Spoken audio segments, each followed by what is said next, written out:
Selamat pagi, kita berjumpa lagi dengan program Yesus Kekuatan Hidupku dari GPDI Peniel.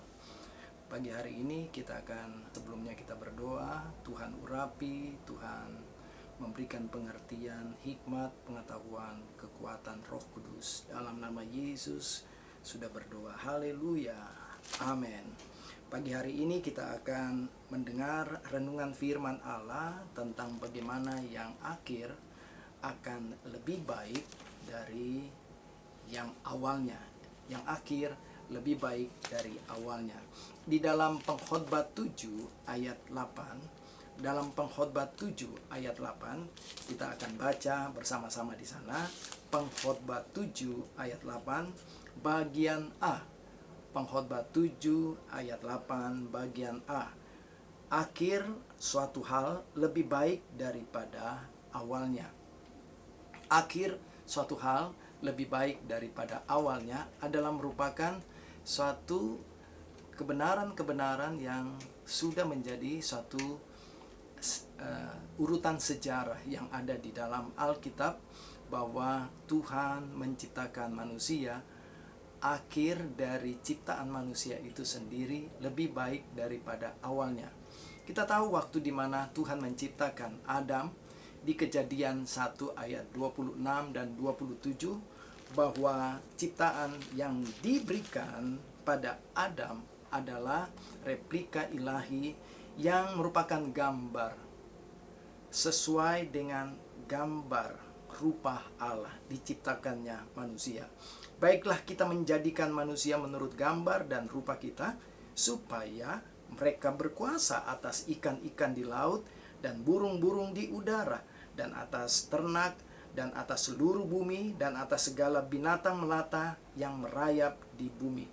Maka Allah menciptakan manusia itu menurut gambarnya. Menurut gambar Allah diciptakannya dia, laki-laki dan perempuan diciptakannya mereka. Waktu di mana Tuhan menciptakan manusia dari awalnya dalam satu bentukan, unsur-unsur yang dari debu tanah. Mari kita lihat saudara dalam ayat 7 pasal 2, Kejadian pasal 2 ayat 7. Ketika itulah Tuhan Allah membentuk manusia itu dari debu tanah dan menghembuskan nafas hidup ke dalam hidungnya. Demikianlah manusia itu menjadi makhluk yang hidup. Allah memang menciptakan manusia dari debu tanah dan memberikan kehidupan melalui satu nafas hidup Allah, roh yang daripada Allah. Itu awalnya. Tetapi kita lihat yang akhirnya di dalam 1 Korintus 15, di sana kita lihat saudara, bahwa dalam 1 Korintus 15 ayat 45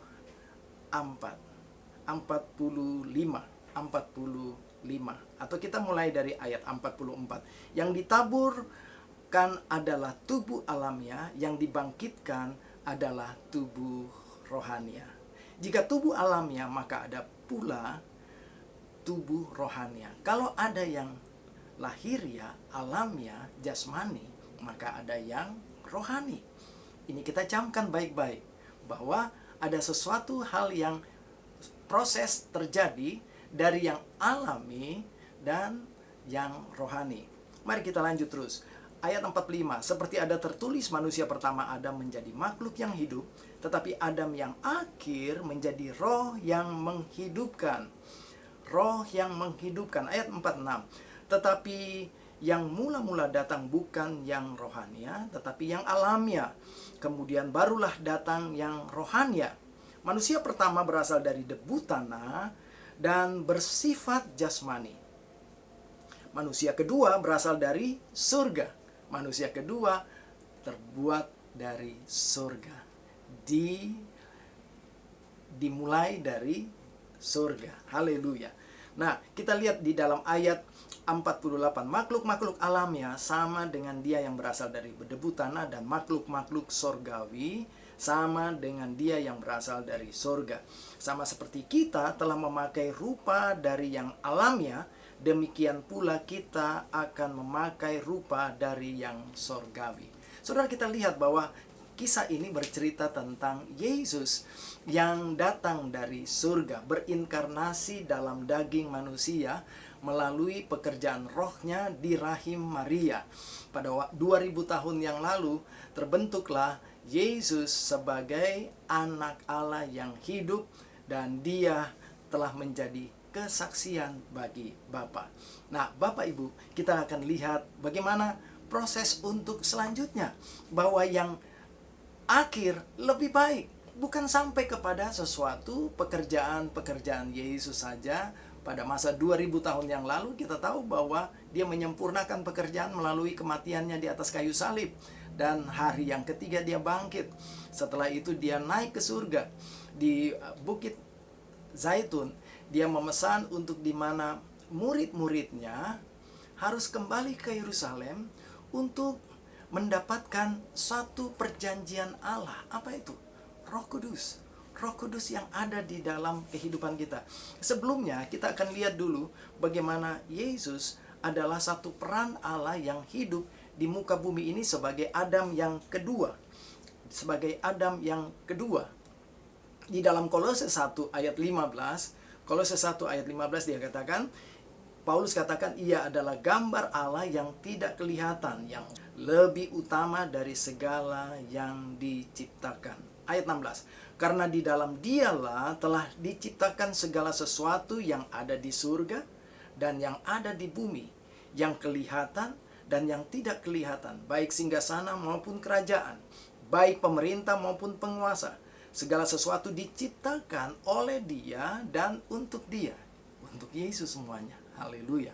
Dan inilah ciptaan yang dari surga telah terbentuk di dalam suatu gambar Allah, dan bahkan segala kelembagaan Allah itu ada di dalam Yesus sebagai Adam yang terakhir. Mari kita lihat saudara, di dalam ayat 17. Ia ada terlebih dahulu daripada segala sesuatu, dan segala sesuatu ada di dalam dia. Ialah kepala tubuh, ayat 18.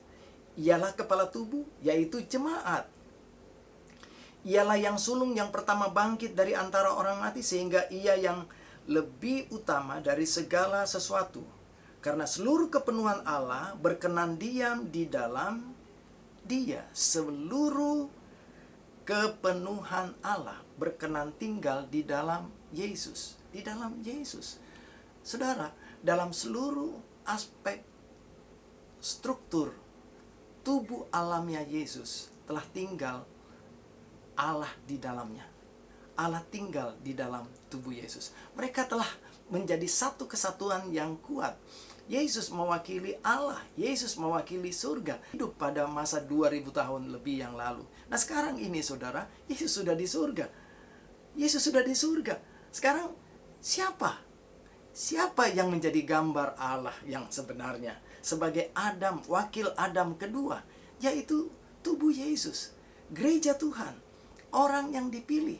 Dan kita tahu bahwa kita adalah orang yang dipilih Allah untuk menjadi satu bahagian Allah di dalam kehidupan kita. Coba kita lihat dulu dalam Roma 8 ayat 29, Roma 8 ayat 29, supaya kita dapat mengerti tentang apa yang menjadi satu tujuan-tujuan Allah sebagai kita yang terakhir. Kita adalah ciptaan yang terakhir, sebagai Adam yang terakhir. Dan ayat 29, sebab semua orang yang dipilihnya dari semula, mereka yang ditentukannya dari semula untuk menjadi serupa dengan gambaran anaknya, supaya ia, anaknya itu, menjadi yang sulung di antara banyak saudara. Jadi saudara, kita ini adalah bahagian dari dalam tubuh Yesus. Kita ini adalah bahagian dalam tubuh Yesus yang disebut sebagai gereja Tuhan, tubuh Yesus. Haleluya. Dan kita ini adalah satu bahagian yang terakhir yang Tuhan sedang rancangkan untuk kita dapat mengalami suatu keberadaan kepenuhan Allah, keberadaan daripada kepenuhan Allah. Mari saudara, kita akan kembali melihat lagi bahwa Tuhan sedang merancangkan sesuatu yang mulia di dalam kehidupan kita. Tuhan sedang merancangkan sesuatu yang mulia dalam kehidupan kita. Kalau kita kembali lihat lagi dalam ayat 49 di 1 Korintus 15 tadi, 1 Korintus 15, bahwa yang alamiah terlebih dahulu baru yang rohania. Nah, ayat 49 katakan, sama seperti kita telah memakai rupa dari yang alamiah, demikian pula kita akan memakai rupa dari yang sorgawi. Rupa alamiah diubahkan menjadi rupa sorgawi. Bahwa kita percaya kita akan diubahkan untuk menjadi serupa dengan gambar Yesus. Haleluya. Mari saudara, kebenaran firman Allah dan Paulus sendiri memberikan satu pandangan-pandangan yang begitu sangat jelas dalam pengilhaman Roh Kudus, bahwa kita akan semakin diubahkan sehingga kita dapat memberikan satu cermin gambar Allah dalam kehidupan kita. Coba kita lihat dalam 2 Korintus 3 ayat 18. 2 Korintus 3 ayat 18 berkata, "Dan kita semua mencerminkan kemuliaan Tuhan dengan muka yang tidak terselubung. Dan karena kemuliaan itu datang dari Tuhan yang adalah Roh, maka kita diubah menjadi serupa dengan gambarnya yang semakin besar." Haleluya, haleluya. Di saat kita percaya kepada Yesus, ada meterai Roh Kudus yang memberikan kita suatu pertumbuhan untuk satu proses perubahan yang semakin hari diubahkan untuk menjadi serupa dengan gambar Yesus. Saudara dan saya adalah target-target ilahi. Untuk kepenuhan ilahi itu ada di dalam kita, yang dimana Tuhan akan merancangkan sesuatu tubuh yang rohani, terubahkan dari yang alamiah untuk lebih mulia daripada yang awalnya. Saudara dan saya, tapi bagaimana prosesnya? Prosesnya itu tidak mudah, saudara. Seperti Paulus katakan, kita tarik lagi di dalam pasal Korintus 4 ayat 16 sampai 17. Ayat 16 dan 17 pasal 4 2 Korintus. Sebab itu kami tidak tawar hati.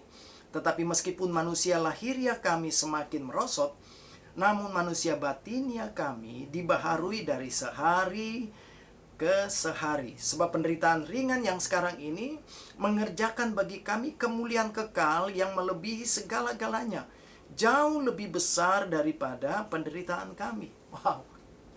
Jadi untuk lebih mulia itu adalah prosesnya penderitaan. Kita tidak bisa lepas dari penderitaan ini. Sebab itu saudara, bukakanlah hatimu untuk Tuhan izinkan berbagai proses-proses lewat semua cara Tuhan untuk menjadikan kita lebih mulia.